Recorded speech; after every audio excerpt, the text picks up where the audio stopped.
যোদ্ধা বাংলাদেশ ব্যাংক জিয়া পরিষদের সভাপতি শেখ আব্দুল কুদ্দুস, আমাদের আজকের অন্যতম পুরোধা, আমার সহযোদ্ধা প্রিয় জিয়া পরিষদের মহাসচিব প্রফেসর ডক্টর মোহাম্মদ এরদাদ হোসেন, এবং তার সাথে কথা বলার জন্য সময় পাওয়া উচিত ছিল, কিন্তু সময় খুব কম। আমি কিছু কৈফিয়ত দেব।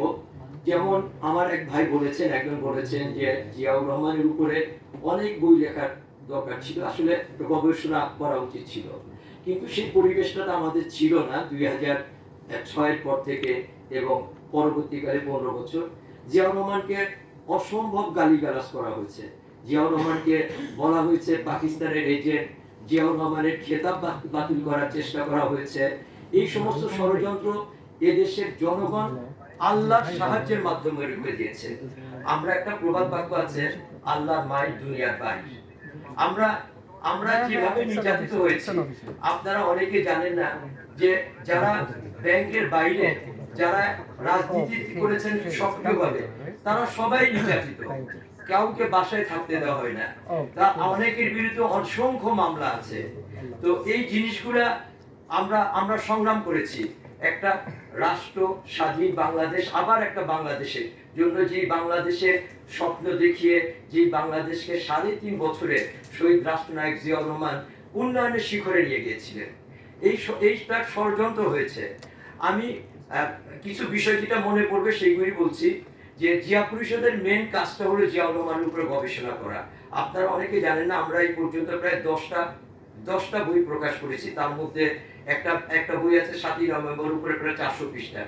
আমাদের কাছে mother of democracy Begum Khaleda Zia একটা 750 পৃষ্ঠার বই আমাদের কাছে রেডি আছে। কিন্তু একটা সংগঠন যদি প্রতিকূল পরিবেশে থাকে, তার অনেক সমস্যা হয়, অর্থনৈতিক সমস্যা, কাজ করার সমস্যা। এখন আমার কাছে আমি খুব উজ্জীবিত, প্রত্যেকটা ব্যাংকে কমিটি হয়েছে।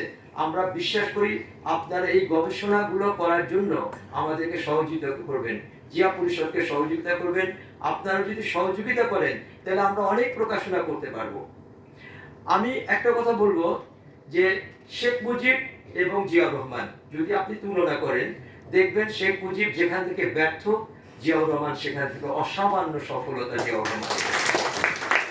আপনি দেখেন শেখ মুজিবকে আপনার স্বাধীনতার ঘোষণার কথা বলা হয়েছিল 25শে মার্চ, তাজউদ্দিন, আপনার বই আছে, সিমিম রহমানের একটা বই আছে, তার মেয়ের, আপনি বইটা পড়বেন, রেডি করে নিয়ে আসছে, স্ক্রিপ্ট রেডি। শেখ মুজিব কে বলছে তুমি সই দাও, বাংলাদেশের স্বাধীনতার ঘোষণা বলছে যে তোমরা কি আমাকে রাষ্ট্রদ্রোহী হিসাবে ট্রিটমেন্ট করতে চাও, আমাকে তো বিশ্বাসঘাতক বলবে পাকিস্তানিরা। তার মানে আপনার শেখ মুজিবের ইচ্ছা ছিল না যে বাংলাদেশ করার, অথবা বাংলাদেশের প্রধানমন্ত্রী, উনি পাকিস্তানের প্রধানমন্ত্রী হতে চেয়েছিলেন, এবং উনি পাকিস্তানিদের 25 তারিখে তাদেরকে ডেকে এনে স্বেচ্ছায় কারাবরণ করেছিলেন, এটার মধ্যে কোনো সন্দেহ নেই। জিয়াউর রহমান দেখেন 25শে মার্চ কালুরঘাট বিমান কেন্দ্র থেকে স্বাধীনতার ঘোষণা করলেন। আমার পশম কাঁপতেছে। আমি তখন ছোট, আমার তখন বয়স 3 বছর। আমার বাবার কাছে শুনেছি, ইতিহাস পড়েছি, প্রত্যক্ষ করেছি, দেখেছি।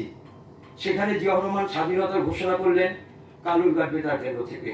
উনি নিজে সম্মুখ যুদ্ধ করলেন পুরা সিলেট অঞ্চলে, সিলেট অঞ্চলকে উনি জয় করলেন, উনি জেট ফোর্স গঠন করলেন। এরপরে কি হলো, বেঈমান শেখ মুজিবুর রহমান ক্ষমতায় আসলেন, জিয়াউর রহমানের বিরুদ্ধে ষড়যন্ত্র করে।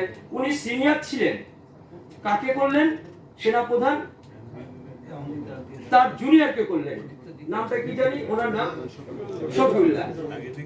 তারপরে দেখেন বাংলাদেশের ইতিহাস, বাংলাদেশের স্বাধীনতা নাই, 25 বছর গোলামি চুক্তি হলো, সংবাদপত্রের স্বাধীনতা নাই, মানুষের দুর্ভিক্ষ, খেতে পারে না, মানুষের জীবনের মৌলিক অধিকার হরণ করা হলো। মানুষ বেঁচে থাকার জন্য এই যে আমরা 15 বছর যেমন আল্লাহর কাছে বলছি, আল্লাহ এখান থেকে আমাদের রেহাই দাও, আল্লাহ তাআলা আবার আমাদের কথা শুনলেন। 15ই আগস্ট তাদের লোকজন শেখ মুজিবকে হত্যা করলো, পুরো পরিবারকে হত্যা করলো। খন্দকার মোস্তাক আহমেদের নেতৃত্বে একটা আবার সরকার গঠন হলো। সেই সরকারের কর্তৃত্ব বলেন, সেই সরকারের বিশ্বাসযোগ্যতা ছিল না। দেশের মানুষ এমন একজনকে খুঁজছেন যিনি দেশের স্বাধীনতার সাথে সাথে দেশকে উন্নয়ন করবেন, দেশকে পুরো বিশ্বের কাছে দেশকে পরিচিত করবেন। স্বাভাবিকভাবেই ইতিহাসের একটা অনিবার্য ঘটনা ছিল 7ই নভেম্বর। আমি তো মনে করি বাংলাদেশের দ্বিতীয় স্বাধীনতা লাভ করে এদেশের জনগণ 7ই নভেম্বর সিপাহী জনতা বিপ্লবের মাধ্যমে। আমাদেরকে এটা প্রচার করতে হবে, এটাকে এস্টাবলিশ করতে হবে। জিয়াউর রহমান কত জায়গায় সফল দেখেন। জিয়াউর রহমান নির্বাচনের মাধ্যমে রাষ্ট্রপ্রধান হলেন, জিয়াউর রহমান বাংলাদেশের উন্নয়ন করলেন, জিয়াউর রহমান আবার সংবাদপত্রের স্বাধীনতা ফিরিয়ে দিলেন, বহুদলীয় সভানেত্রী হলেন। আবার জিয়াউর রহমানের বিরুদ্ধে ষড়যন্ত্র, আবার জিয়াউর রহমানের বিরুদ্ধে ষড়যন্ত্র, এবং সেখানে আবার সফল হলেন কে? দেশনেত্রী বেগম খালেদা জিয়া। দেখেন, শেখ হাসিনা স্বৈরাচার ফ্যাসিস্ট, তার এরশাদের বিরুদ্ধে খালেদা জিয়া সফল, আপসীন নেত্রী, বাংলাদেশকে আবার বাংলাদেশের গণতন্ত্র ফিরে দিলেন। শেখ হাসিনা ফ্যাসিস্ট শেখ হাসিনার বিরুদ্ধে আবার বিরাট 2001-এ বিশাল জয় নিয়ে আসলেন। বাংলাদেশের আমরা একটা জিনিস জানি এবং বিশ্বাস করি, বাংলাদেশের স্বাধীনতা, বাংলাদেশের উন্নয়ন, যাই বলেন, এটা প্রতিবেশী একটা রাষ্ট্র এটা বিশ্বাস করে না। তারপরে ষড়যন্ত্র সবার জানা। আমি শুধু এতটুকুই বলতে চাই যে যেখানে আওয়ামী লীগ ব্যর্থ সেখানে বিএনপি সফল। এই সফলতা আমাদের জন্য গর্বের, আমাদের জন্য অহংকারের। যেখানে শেখ মুজিব ব্যর্থ সেখানে জিয়াউর রহমান সফল, যেখানে শেখ হাসিনা ব্যর্থ সেখানে খালেদা জিয়া সফল, যেখানে জয় ব্যর্থ হাসিনা ব্যর্থ সেখানে তারেক রহমান সফল। আমি সংক্ষিপ্তভাবে শুধু এতটুকু বলবো, আপনাদের এখন 5ই আগস্ট যে গণ অভ্যুত্থান হয়েছে সেখানে কিন্তু আওয়ামী লীগের লেসপেন্সার সব রয়ে গেছে শেখ হাসিনা। আপনাদের ব্যাংকে আছে, আপনাদের ব্যাংকে নাই লেসপেন্সার না? অবশ্যই আছে, প্রত্যেকটা ব্যাংকে আছে চেয়ারম্যান, সভাপতি, এবং কোন জায়গায় ডিজিএম, জিএম আমি দেখেছি। আমি অনেকের সাথে কথা বলেছি, প্রত্যেকটা ব্যাংকে আওয়ামী লীগের আছে। আপনারা চেষ্টা করেন, যদি না হয় আপনারা এখন চেষ্টা করতে হবে বেগম খালেদা জিয়ার নেতৃত্বে আবার বাংলাদেশে বিএনপি আসবে ক্ষমতায়। বিএনপি ক্ষমতায় আসবে, দেশ আবার গণতন্ত্র আসবে। আমরা ওই সমস্ত কুলাঙ্গার, ওই সমস্ত লেসপেন্সারকে আমরা দেখে ছাড়বো।